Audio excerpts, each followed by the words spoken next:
저는 함경북도 청진 근처 작은 마을에서 태어났습니다. 아버지는 탄광에서 일하다 돌아가셨고 어머니는 장마당에서 옥수수를 팔며 저와 여동생을 키우셨죠. 배고픔은 일상이었습니다.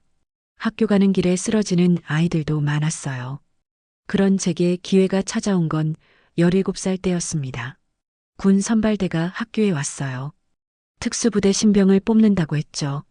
키가 크고 체격이 좋은 학생들을 모아놓고 턱걸이를 시켰습니다. 저는 25개를 했어요.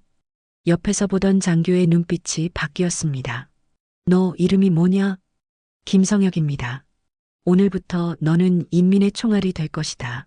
무슨 뜻인지 몰랐습니다. 하지만 군에 가면 밥을 준다고 했어요. 그것만으로도 충분했죠. 훈련소에 도착한 첫날, 저는 제가 어디에 온 건지 깨달았습니다. 신병 100명이 들어왔는데 한 달 만에 30명이 남았어요. 나머지는 탈영하거나 다쳤거나 죽었습니다. 새벽 4시에 기상 나팔이 울렸어요. 영하 20도 날씨에 속옷 차림으로 뛰었습니다. 눈밭을 10km 달리는 게 아침 일과였죠.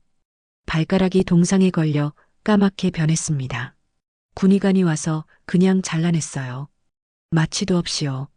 한겨울 두만강 수영 훈련이 시작됐습니다. 얼음장 같은 물에 뛰어들라고 했죠. 옆에 있던 신병 하나가 떨면서 말했습니다. 교관 동지, 저는 수영을 못합니다. 교관이 웃었어요. 그리고 그 신병의 머리를 발로 차서 물속으로 밀어 넣었습니다. 그 친구는 다시 올라오지 못했어요. 저는 이를 악물고 물에 뛰어들었습니다. 숨이 막혔죠. 심장이 터질 것 같았어요. 하지만 살아야 했습니다. 맨손 격투 훈련도 있었습니다. 상대를 죽이는 법을 배웠어요. 목을 꺾는 법, 칼 없이 급소를 찌르는 법. 처음엔 거부감이 들었습니다. 하지만 교관이 말했죠. 적을 죽이지 못하는 놈은 전우를 죽이는 놈이다. 저는 변해갔습니다. 감정이 무뎌졌어요. 고통도 익숙해졌죠. 가장 힘들었던 건 3일 굶기 훈련이었습니다. 물 한 모금 없이 산속을 행군했어요. 목표는 50km 떨어진 지점까지 도착하는 것. 도중에 쓰러진 신병이 있으면 그냥 두고 가야 했습니다. 저는 비틀거리면서도 걸었어요. 혀가 부어올랐습니다. 눈앞이 흐려졌죠. 하지만 멈추지 않았습니다. 마침내 도착 지점에 섰을 때 저를 포함해 5명만 살아남았습니다. 교관이 제 어깨를 두드렸어요. 수고했다, 동무. 그 말 한마디에 눈물이 났습니다. 인정받았다는 게 그렇게 좋았어요.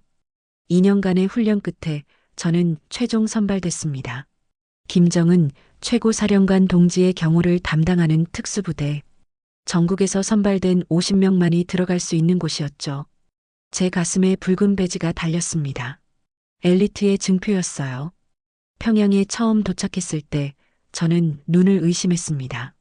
깨끗한 도로, 불 켜진 건물들, 잘 차려입은 사람들. 이게 같은 나라 맞나 싶었어요. 고향에선 밤이면 칠흑 같은 어둠뿐이었는데 여긴 환했습니다. 부대 식당에 들어갔을 때 더 놀랐습니다. 하얀 쌀밥이 나왔어요. 고기도 있었죠. 김치, 반찬이 여러 가지였습니다. 고향에서 평생 먹던 것보다 많은 양이었어요. 저는 정신없이 먹었습니다. 천천히 먹어. 매일 이렇게 나와. 선임이 웃으며 말했죠. 믿기지 않았습니다. 경호 임무를 서면서 저는 더 많은 걸 봤습니다. 고급 승용차들, 외국 물건들로 가득한 특별 상점, 수입 과일을 먹는 간부들. 한 번은 최고 사령관 동지의 별장 주변을 경비했어요. 정원에 분수가 있었습니다. 실내 수영장도 봤죠. 밤에 막사로 돌아와 누우면 고향 생각이 났습니다. 어머니는 여전히 시장에서 얼어붙은 손으로 옥수수를 팔고 계실 거예요. 여동생은 학교도 못 가고 집에서 뭘 하고 있을까? 제가 보낸 식량 배급으로 근근히 살아가겠죠. 저만 잘 먹고 있었습니다. 따뜻한 곳에서 자고 새 군복을 입고 죄책감이 들었어요. 하지만 어쩔 수 없었습니다. 이게 제가 선택할 수 있는 최선이었으니까요. 동무는 행운아야. 같은 부대 전우가 말했습니다. 여기까지 온 거면 인생 다 산 거지. 맞는 말이었습니다. 하지만 가슴 한편이 무거웠어요. 매일 아침 충성 맹세를 했습니다. 목청껏 외쳤죠. 하지만 제 목소리가 점점 공허하게 들렸습니다. 이게 정말 옳은 건가? 왜 어떤 사람은 굶주리고 어떤 사람은 넘쳐나는 걸까? 왜 똑같은 인민인데 이렇게 다른 걸까? 질문은 했지만 답은 없었습니다. 아니, 답을 찾아선 안 됐어요. 의심하는 순간 끝이니까요. 저는 그저 명령을 따르는 총알이 되어야 했습니다. 생각하지 않는 기계로 살아야 했죠. 그렇게 2년이 흘렀습니다. 저는 최고의 전사가 됐어요. 상도 많이 받았죠. 하지만 마음속 깊은 곳에선 무언가가 조금씩 썩어가고 있었습니다. 그해 겨울, 저는 국경 경비 임무에 차출됐습니다. 두만강 일대를 순찰하는 임무였죠. 특수부대 출신이라 탈북자 차단 작전에 투입된 겁니다. 국경 초소는 살을 애는 듯 추웠어요. 바람이 불면 귀가 떨어져 나갈 것 같았습니다. 하지만 긴장을 늦출 수 없었죠. 탈북자를 놓치면 연대 책임으로 전 부대원이 처벌받았으니까요. 초소장이 브리핑을 했습니다. 요즘 월경자들이 늘고 있다. 한 명이라도 놓치면 너희 가족까지 끝이다. 명확했습니다. 발견 즉시 사살. 선택의 여지가 없었어요. 보름째 되던 밤이었습니다. 눈보라가 몰아쳤어요. 시야가 거의 보이지 않았죠. 저는 야간 투시경을 쓰고 강변을 감시하고 있었습니다. 그때 움직임이 포착됐어요. 얼어붙은 강 위를 기어가는 사람들. 하나, 둘, 셋. 5명이었습니다. 가족으로 보였어요. 심장이 뛰기 시작했습니다. 무전기를 들었죠. 목표물 발견. 5명. 강 중앙 지점. 사격 준비. 명령 대기. 저는 소총을 겨눴습니다. 조준경 속으로 그들이 보였어요.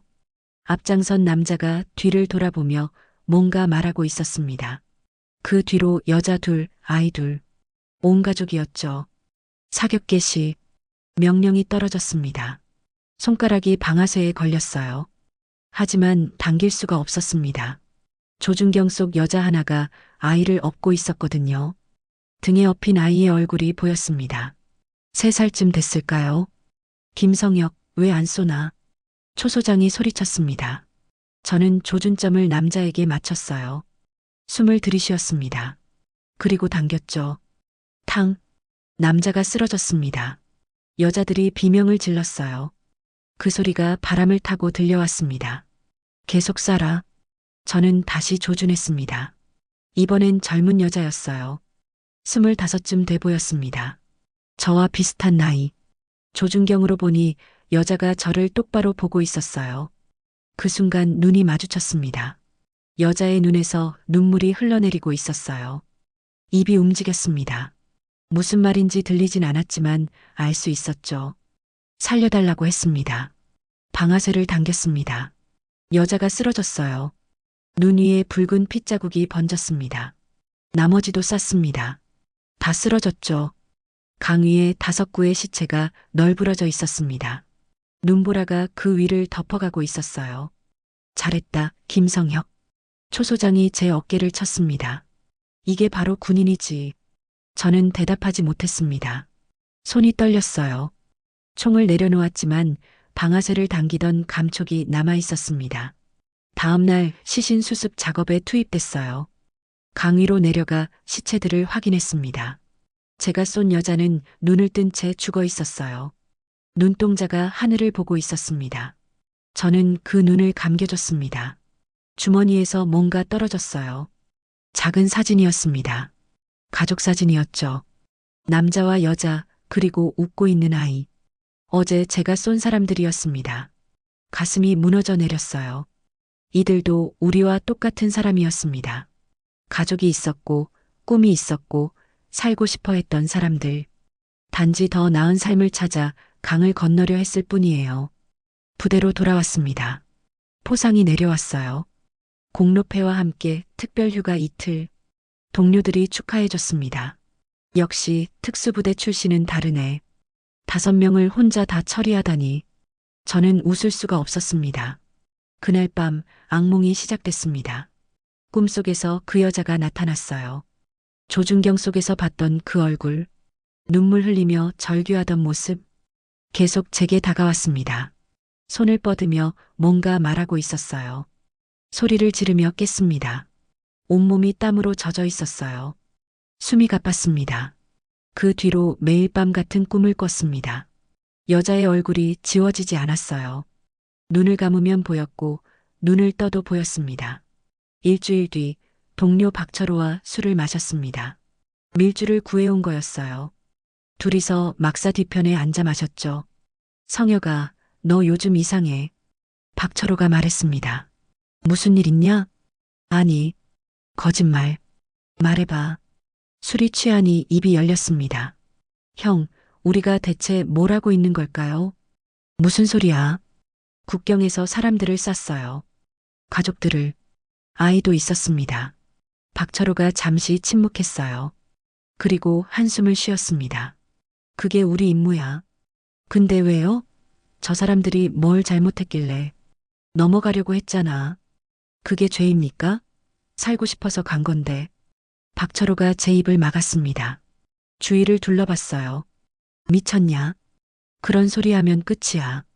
형도 이상하다고 생각 안 해요? 우리가 지키는 게 뭔지, 누구를 위한 건지. 닥쳐.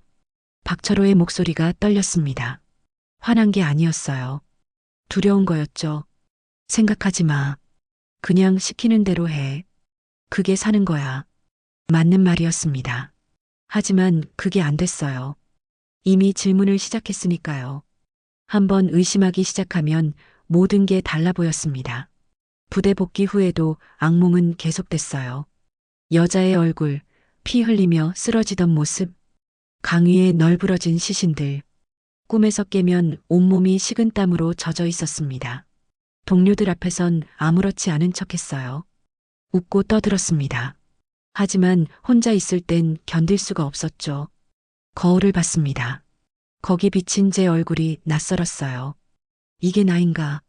사람을 죽이는 기계, 명령에 따라 방아쇠를 당기는 도구. 저는 이렇게 살려고 여기까지 온 게 아니었는데 포상으로 받은 공로패를 서랍에 넣었습니다. 볼 때마다 구역질이 났거든요. 5명의 목숨값이 이 쇠조각 하나였습니다. 마음속에 균열이 생기기 시작했어요. 작은 금이 점점 벌어지고 있었습니다. 충성 맹세를 할 때마다 목소리가 나오지 않았어요.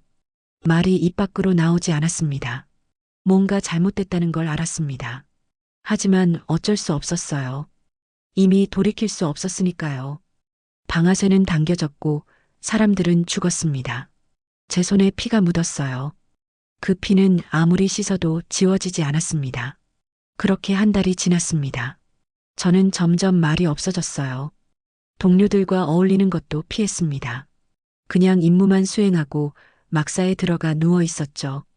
어느 날 야간 순찰을 돌던 중이었습니다. 국경 철조망 근처에서 이상한 걸 발견했어요. 비닐에 쌓인 작은 물건. 중국 쪽에서 바람에 날아온 것 같았습니다. 주위를 살폈어요. 아무도 없었죠. 얼른 주머니에 넣었습니다. 막사로 돌아와 확인해 봤어요. USB였습니다. 손가락 한마디만 한 작은 저장 장치. 중국에서 넘어온 물건이 분명했죠. 심장이 뛰었습니다. 이런 걸 가지고 있다 걸리면 끝이에요. 당장 없애야 했습니다. 하지만 호기심이 생겼어요. 이 안에 뭐가 들어있을까? 부대에 컴퓨터가 한 대 있었습니다. 행정실에 있는 낡은 기계였죠. 밤 11시 당직 근무를 서는 행정병이 화장실 간 사이에 들어갔어요. USB를 꽂았습니다. 손이 떨렸어요. 파일이 열렸습니다. 영상이었습니다. 한국 드라마였어요. 처음엔 믿을 수가 없었습니다. 화면 속 세상이 너무 깨끗했거든요.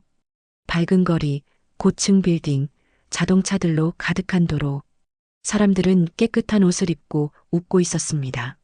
이게 진짜일까? 선전 영상 아닐까? 하지만 계속 봤어요. 멈출 수가 없었습니다. 다음 파일을 열었습니다. 뉴스 영상이었죠. 한국 방송이었어요. 앵커가 또박또박 말하고 있었습니다. 경제 성장률, 수출 규모, 국민 소득. 숫자들이 믿기지 않았어요. 그 다음은 탈북민 인터뷰였습니다. 화면 속 여자가 말했어요. 북한에서 굶주렸던 이야기, 공개 처형을 받던 이야기, 중국으로 넘어가다 잡혀서 수용소에 끌려갔던 이야기. 목소리가 떨리고 있었습니다. 저는 그저 살고 싶었어요.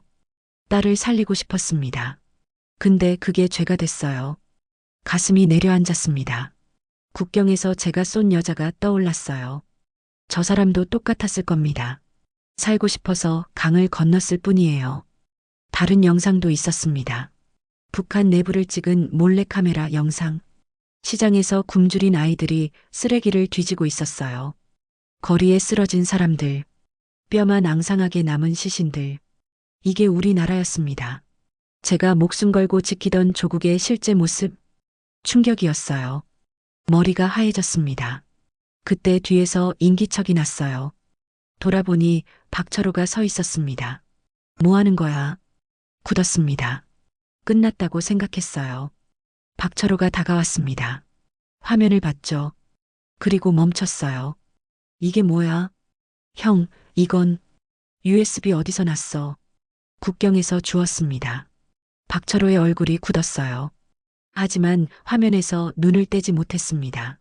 영상이 계속 재생되고 있었거든요. 탈북민이 한국에서 행복하게 사는 모습, 자유롭게 말하고 웃는 장면. 이거 진짜야? 박철호가 속삭였습니다. 모르겠습니다. 거짓말이겠지. 선전물일 거야. 하지만 박철호의 목소리에 확신이 없었어요. 저도 마찬가지였습니다. 둘이서 말없이 계속 봤어요. 1시간 넘게 봤습니다. 영상이 끝나갈 때까지 아무 말도 하지 않았어요. 할 말이 없었죠. 마지막 파일이 재생됐습니다. 한 탈북민의 증언이었어요. 저는 인민군 장교였습니다. 충성했어요. 목숨 바쳐 나라를 지키려 했죠. 근데 어느 날 깨달았습니다. 내가 지키는 게 인민이 아니라는 걸, 정권만 지키고 있다는 걸. 백성은 굶어 죽는데 위에선 호의호식하고 있었어요. 박철호가 USB를 뽑았습니다. 화면이 꺼졌어요. 침묵이 흘렀습니다. 긴 침묵이었죠. 이거 없애. 박철호가 말했습니다. 당장 없애라고. 형, 들키면 우리 둘 다 끝이야. 가족까지 다 죽어. 맞는 말이었습니다. 하지만 USB를 부술 수가 없었어요. 이 안에 진실이 있었으니까요. 생각하지 마. 박철호가 제 어깨를 잡았습니다. 우리가 본 건 없어. 알겠지? 네. 절대 다른 사람한테 말하면 안 돼. 알겠습니다. 박철호가 나갔어요. 저는 USB를 주머니에 넣었습니다. 없앨 수가 없었어요. 그날 밤 잠이 안 왔습니다. 머릿속이 복잡했어요. 본 것들이 계속 떠올랐죠. 한국의 모습, 탈북민들의 이야기, 북한의 실상. 우리가 배운 건 다 거짓이었을까? 남조선은 미제의 식민지고 인민이 노예처럼 산다고 배웠어요. 근데 영상 속 사람들은 행복해 보였습니다. 자유로워 보였죠. 그럼 우리는 뭐죠? 무엇을 위해 이렇게 사는 겁니까? 사흘이 지났습니다. 박철호를 마주쳤지만 서로 눈을 피했어요. 아무 말도 하지 않았습니다. 모르는 척했죠. 그런데 일주일 뒤였습니다. 새벽 점호 때 박철호가 없었어요. 침상이 비어 있었습니다. 박철호 어디 갔냐? 부소대장이 소리쳤습니다. 아무도 대답 못했어요. 저도 몰랐으니까요. 1시간 뒤 보위부 요원들이 들이닥쳤습니다. 박철호를 끌고 왔어요. 얼굴이 피투성이었습니다. 이미 맞은 거였죠. 이놈이 반동 사상을 퍼뜨렸다. 보위부원이 말했습니다. 남조선 것을 봤다고 자백했어. 심장이 멎는 줄 알았습니다. 박철호가 저를 봤어요. 눈빛으로 말했습니다. 말하지 말라고. 박철호는 끌려갔습니다. 지하 신문실로. 그날 밤 비명소리가 들렸어요. 막사 아래층에서 들려오는 소리. 박철호의 목소리였습니다. 아, 제발, 제발. 귀를 막았습니다. 하지만 소리는 계속 들렸어요. 밤새 들렸죠. 다음 날 아침 박철호는 들것에 실려 나왔습니다. 의식이 없었어요. 어디론가 실려갔습니다. 그게 마지막이었죠. 그날 오후 보이부원이 저를 불렀습니다. 김성혁, 너도 조사받아야겠다. 무슨 말씀이십니까? 박철호랑 친했지? 그냥 같은 부대원입니다. 의심스러운 행동 본 적 없냐? 없습니다. 보이부원이 제 눈을 뚫어지게 봤어요. 심장이 터질 것 같았습니다. 앞으로 잘 지켜보겠다. 위기였습니다. 의심받기 시작한 거예요.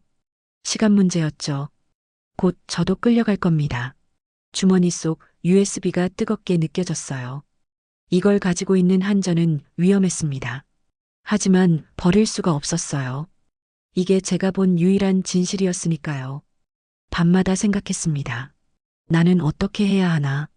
이대로 가다간 박철호처럼 될 겁니다. 아니, 더 심할 수도 있어요. 특수부대 출신이 배신하면 본보기로 더 잔혹하게 처벌하니까요. 두려웠습니다. 하지만 동시에 분노도 생겼어요. 왜 진실을 아는 게 죄가 됩니까? 왜 의심하면 죽어야 합니까? 이건 나라가 아니었습니다. 감옥이었어요. 거대한 감옥. 우리는 갇혀 있었던 겁니다. 박철호가 끌려간 지 2주일이 지났습니다.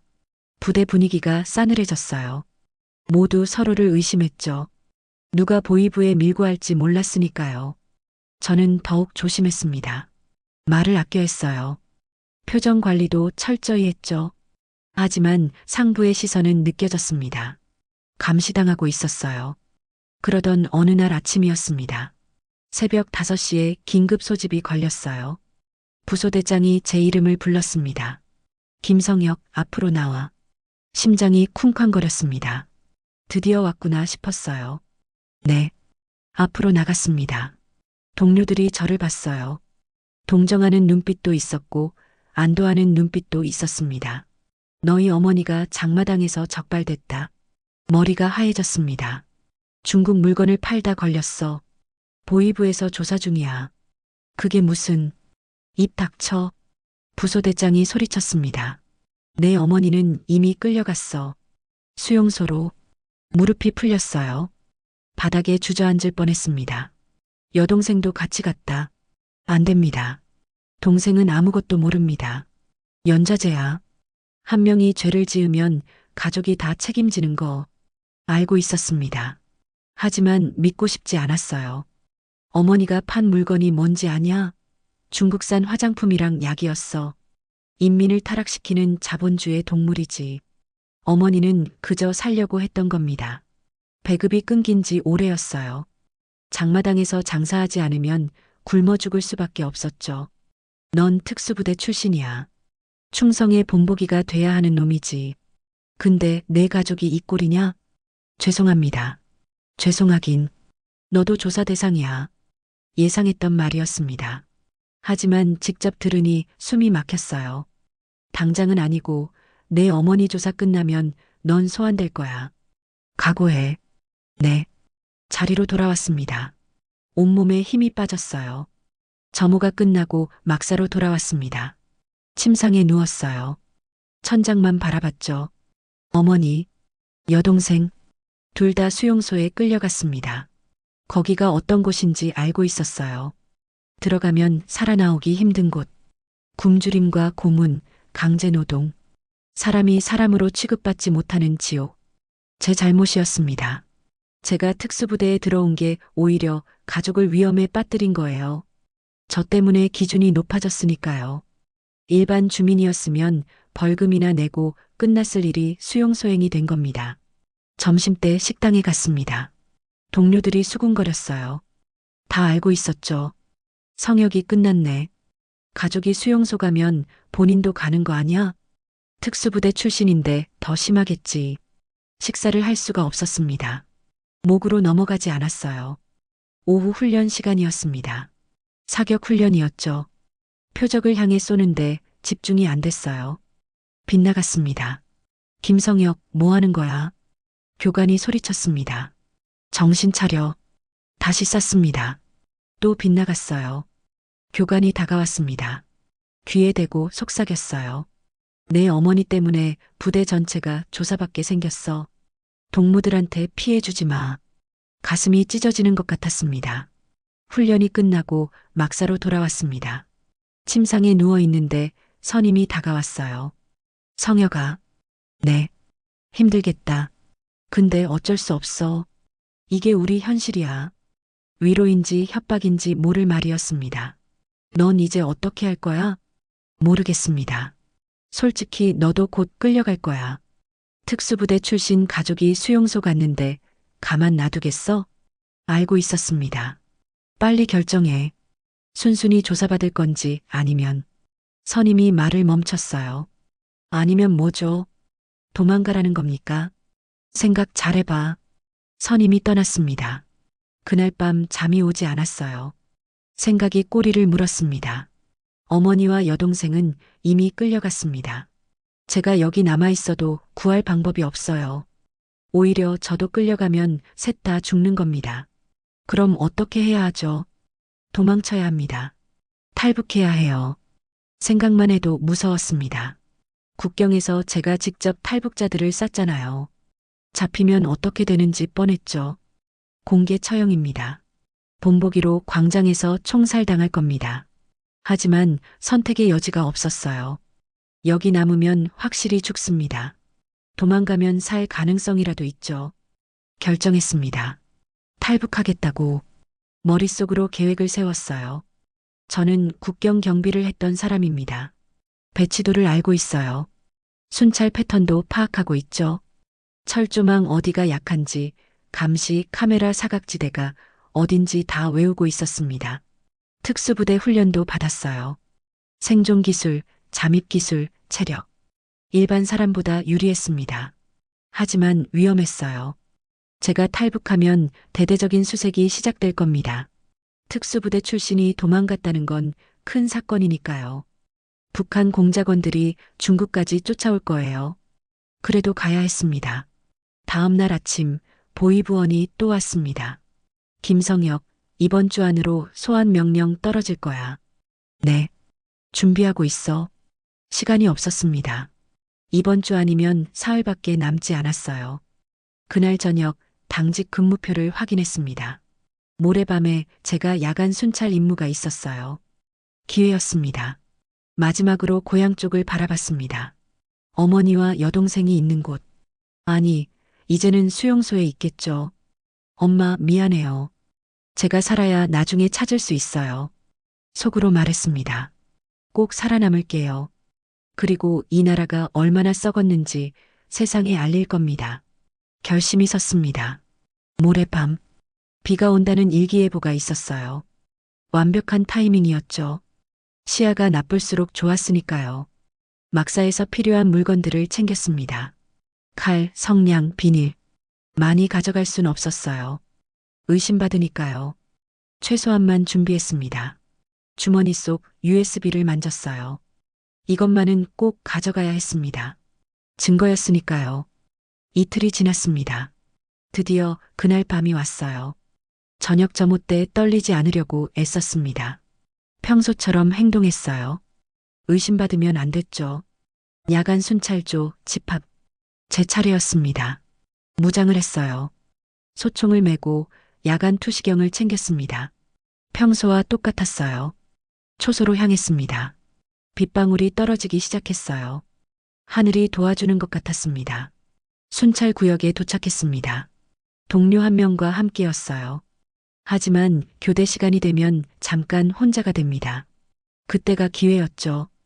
빗줄기가 굵어졌습니다. 시야가 흐려졌어요. 야, 나 잠깐 화장실. 동료가 말했습니다. 다녀와. 혼자 남았습니다. 지금이었어요. 심호흡을 했습니다. 마지막으로 뒤를 돌아봤어요. 이 나라, 이 땅. 이제 영영 못 볼 수도 있었습니다. 잘 있어. 속삭이고 철조망을 향해 뛰기 시작했습니다.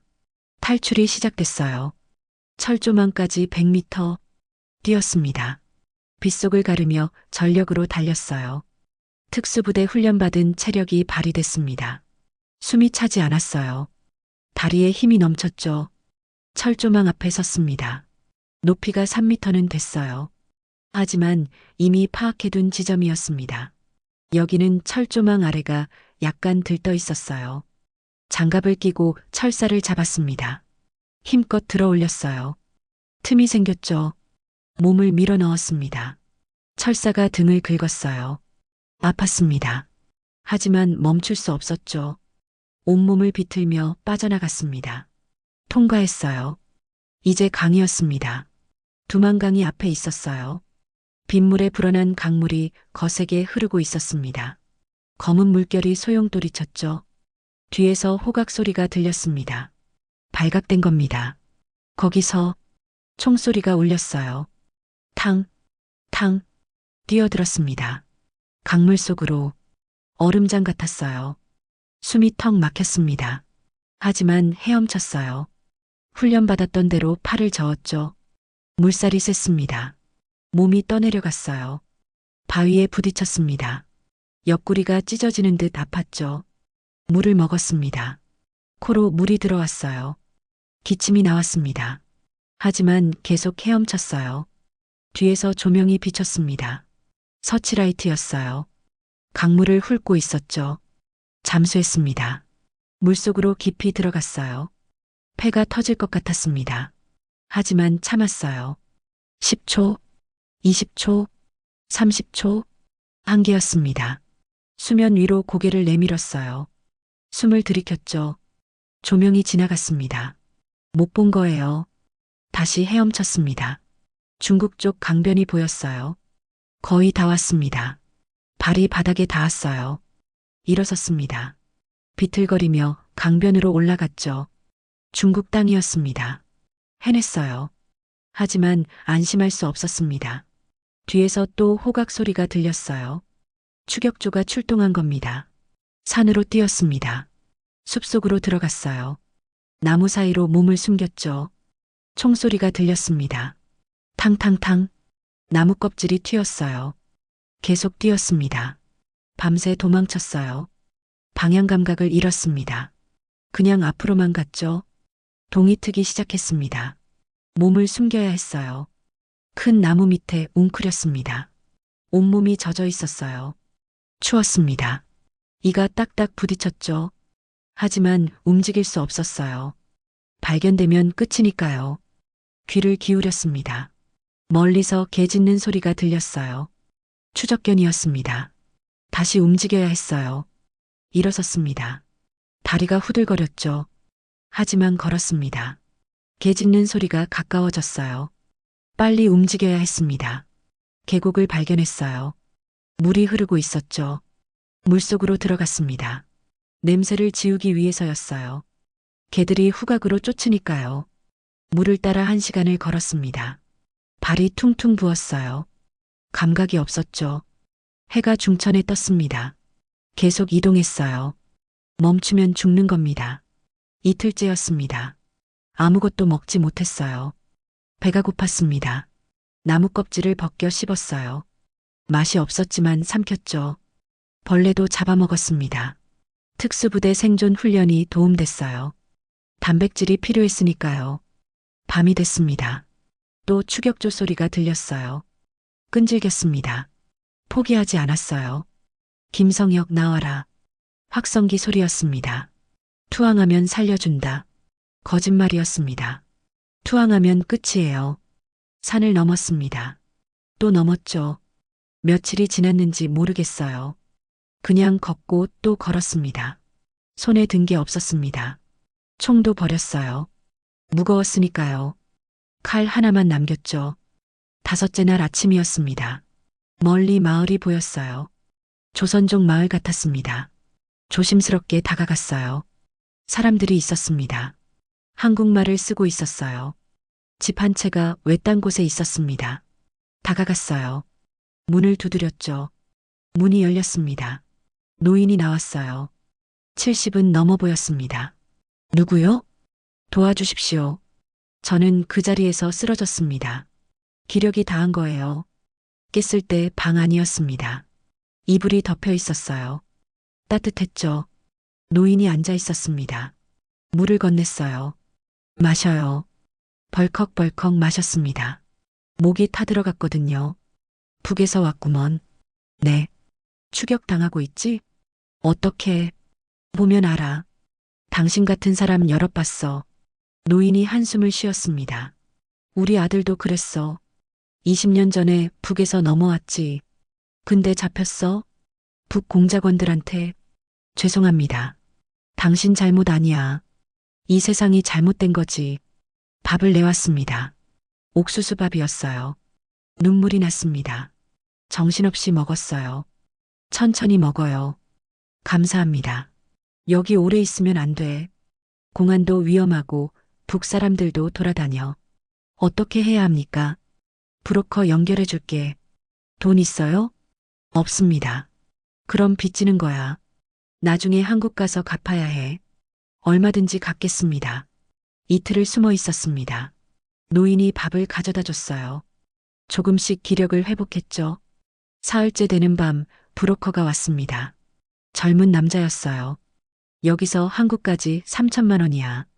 지금은 없습니다. 알아. 나중에 받을 거야.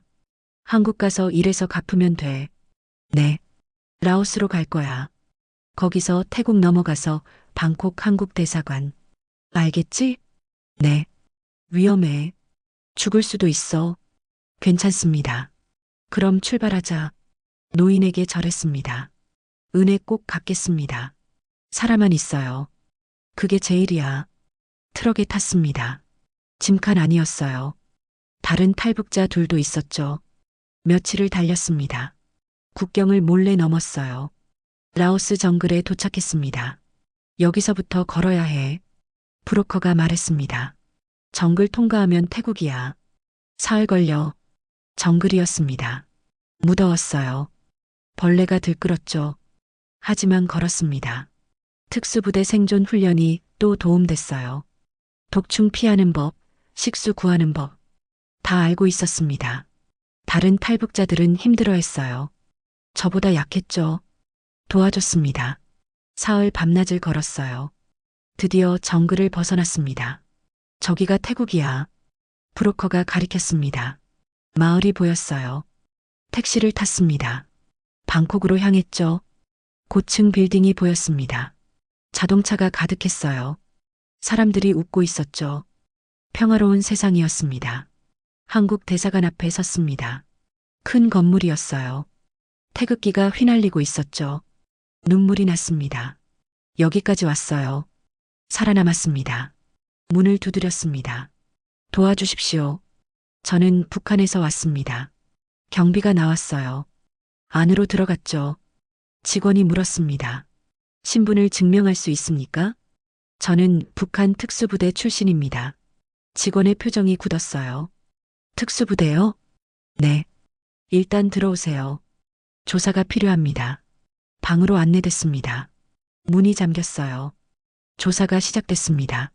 하루 종일 질문을 받았어요. 이틀, 사흘, 일주일. 정말 탈북자 맞습니까?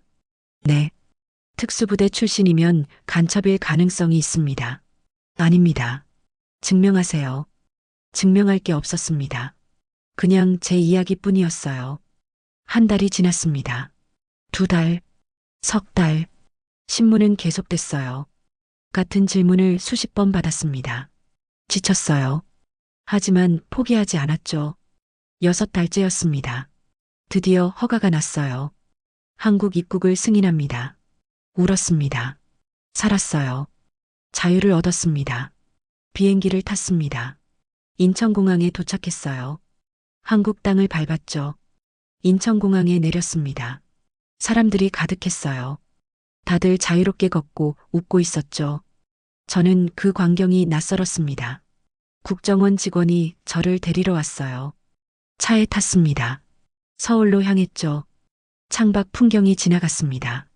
높은 빌딩들, 깨끗한 도로, 불 켜진 간판들. USB에서 봤던 그 세상이 눈앞에 있었어요. 진짜였습니다. 하나원에 도착했습니다. 탈북자들이 적응 교육을 받는 곳이었어요. 3개월 동안 여기서 지내야 했죠. 방에 들어갔습니다. 깨끗한 침대, 책상, 옷장. 혼자 쓰는 공간이었어요. 북에선 상상도 못할 일이었죠. 첫날 밤이었습니다. 침대에 누웠어요. 편했습니다. 따뜻했죠. 하지만 잠이 오지 않았어요. 눈을 감으면 그 여자가 보였습니다. 국경에서 제가 쏜 여자, 조준경 속에서 울던 얼굴, 쓰러지던 모습, 소리를 지르며 일어났습니다. 온몸이 땀으로 젖어 있었어요. 숨이 가빴죠. 매일 밤 똑같았습니다. 악몽에서 벗어날 수 없었어요. 그 여자 외에도 보였습니다. 강 위에 쓰러진 5구의 시신, 끌려가던 박철호, 어머니와 여동생, 낮에는 교육을 받았습니다. 한국 사회에 대해 배웠어요. 법률, 경제, 문화, 모든 게 새로웠죠. 여기선 자유롭게 말할 수 있습니다. 강사가 말했어요. 누가 감시하지 않아요. 생각을 표현해도 괜찮습니다. 믿기지 않았습니다. 평생 감시당하며 살았거든요. 자유가 뭔지 몰랐어요. 다른 탈북자들과 밥을 먹었습니다. 대화를 나눴죠. 고향이 어디세요? 한 여자가 물었습니다. 함경북도요. 저는 양강도예요. 가족은요? 어머니랑 여동생이 있었는데 말이 막혔습니다. 수용소에 계세요. 아, 여자가 고개를 숙였어요. 더 물어보지 않았습니다. 3개월이 지났습니다. 하나원을 나왔어요. 이제 혼자 살아야 했죠. 정부에서 집을 지원해줬습니다. 작은 원룸이었어요. 가구도 있었죠. 생전 처음 제 집이 생긴 겁니다. 첫날 밤 방 안에 혼자 앉아 있었습니다. 텅 비어 있었어요. 가족도 없고 친구도 없고 아는 사람도 없었죠. 자유로웠습니다. 하지만 외로웠어요. 일자리를 찾아야 했습니다. 면접을 보러 다녔어요. 하지만 쉽지 않았죠. 탈북자시군요. 사장이 말했습니다. 적응이 되셨어요? 노력하고 있습니다. 그런데 경력이 없네요. 열심히 배우겠습니다. 일단 연락드릴게요. 연락은 오지 않았습니다. 다른 곳도 마찬가지였어요. 한 달째 구직 중이었습니다. 돈이 떨어져 갔어요. 정부 지원금으로 근근히 살았죠. 편의점 야간 알바를 구했습니다. 밤 11시부터 아침 7시까지 힘들었어요. 하지만 일이 있다는 게 감사했죠. 손님들이 왔다 갔다 했습니다. 라면을 사고 담배를 사고 술을 샀어요. 자유롭게 원하는 걸 살 수 있었죠. 북에선 상상도 못할 일이었습니다. 한 번은 취한 손님이 시비를 걸었어요. 야, 느려. 빨리 계산해. 죄송합니다. 어디서 온 거야? 말투가 이상한데. 북한에서 왔습니다. 뭐? 가슴이 철렁했습니다. 북한 사람이 여기서 뭐해? 일하고 있습니다. 니네 때문에 나라가 시끄러워. 손님이 나갔습니다. 저는 그 자리에 서 있었어요. 움직일 수가 없었죠. 여기서도 환영받지 못했습니다. 저는 어디에도 속하지 못했죠. 밤마다 악몽은 계속됐습니다. 그 여자의 얼굴 점점 선명해졌어요. 눈을 뜨고 있어도 보였죠. 어느 날 길을 걷다가 젊은 여자를 봤습니다. 25쯤 돼 보였어요. 순간 멈춰섰습니다. 제가 쏜 그 여자가 떠올랐거든요. 가슴이 아팠습니다. 저 여자도 이렇게 살고 싶었을 거예요. 자유롭게 걷고 웃고 꿈꾸고 싶었을 겁니다. 근데 저 때문에 죽었죠. 집에 돌아와 거울을 봤습니다. 제 얼굴이 보였어요. 살인자의 얼굴이었습니다. 나는 살 자격이 없어. 중얼거렸습니다. 그 사람들은 죽었는데 나만 살았어. 죄책감이 짓눌렀어요. 숨을 쉴 수가 없었습니다. 북에 있는 어머니 생각도 났습니다. 여동생도 수용소에서 어떻게 지내고 있을까? 살아있긴 할까? 소식을 알 방법이 없었어요. 브로커를 통해 수소문했지만 아무 정보도 없었죠. 수용소 들어간 사람은 찾기 힘들어요. 브로커가 말했습니다. 대부분 죽거든요. 무너졌습니다. 제가 도망친 대가를 가족이 치른 겁니다. 1년이 지났습니다. 여전히 편의점에서 일했어요. 여전히 악몽을 꿨죠. 여전히 외로웠습니다. 어느 날 뉴스를 봤습니다. 탈북자 이야기가 나왔어요. 한 남자가 자신의 경험을 증언하고 있었죠. 북한의 실상을 알려야 합니다. 세상이 알아야 해요. 그 말이 가슴에 박혔습니다. 맞습니다. 저도 할 수 있었어요. 제가 본 것들을 말할 수 있었죠. 주머니에서 USB를 꺼냈습니다. 아직 가지고 있었어요. 여기까지 가져온 증거, 컴퓨터에 꽂았습니다. 영상이 재생됐어요. 한국 드라마, 뉴스, 탈북민 인터뷰. 이 작은 USB가 제 인생을 바꿨습니다. 결심했습니다. 이야기하기로. 시민단체에 연락했어요. 증언 기회를 달라고 했죠. 처음엔 거절당했습니다. 특수부대 출신이라고 하니까 의심했거든요. 하지만 포기하지 않았습니다. 계속 연락했어요. 결국 기회를 얻었죠. 작은 강연장이었습니다. 사람들 앞에 섰어요. 떨렸습니다. 저는 북한 특수부대 출신입니다. 목소리가 떨렸어요. 저는 국경에서 탈북자들을 쐈습니다. 5명을 죽였어요. 그 중에는 아이를 업은 여자도 있었죠. 사람들이 조용해졌습니다.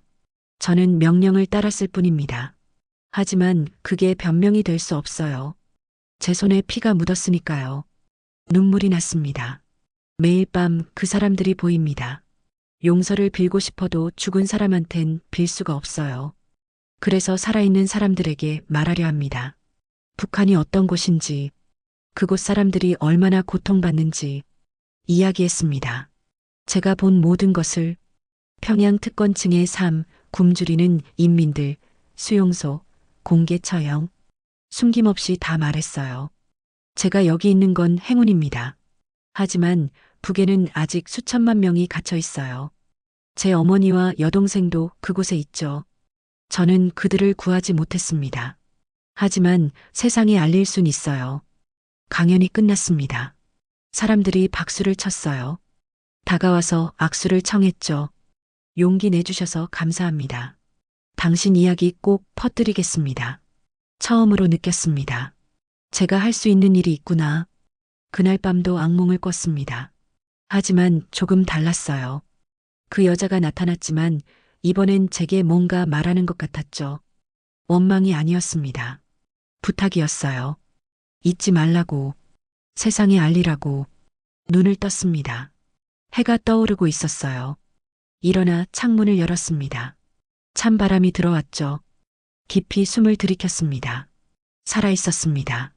자유로웠어요. 그리고 이제 목적이 생겼죠. 북한의 진실을 알리는 것. 그곳에 갇힌 사람들의 목소리가 되는 것. 제가 쏜 그 사람들을 기억하는 것. 무거운 짐이었습니다. 평생 짊어져야 할 무게였어요. 하지만 피할 수 없었죠. 이게 제가 사는 이유였습니다. 속죄의 방법이었어요. 핸드폰을 켰습니다. 메시지가 와 있었어요. 다른 시민단체에서 증언 요청이었죠. 답장을 보냈습니다. 하겠다고. 옷을 입었습니다. 밖으로 나갔어요. 햇살이 따뜻했습니다. 걸으며 생각했습니다. 어머니와 여동생, 박철호, 국경에서 죽은 5명, 지금도 북에서 고통받는 수천만 명, 꼭 세상에 알릴게요. 약속합니다. 속삭였습니다. 그리고 걸음을 옮겼어요. 앞으로, 계속 앞으로, 이제 시작이었습니다.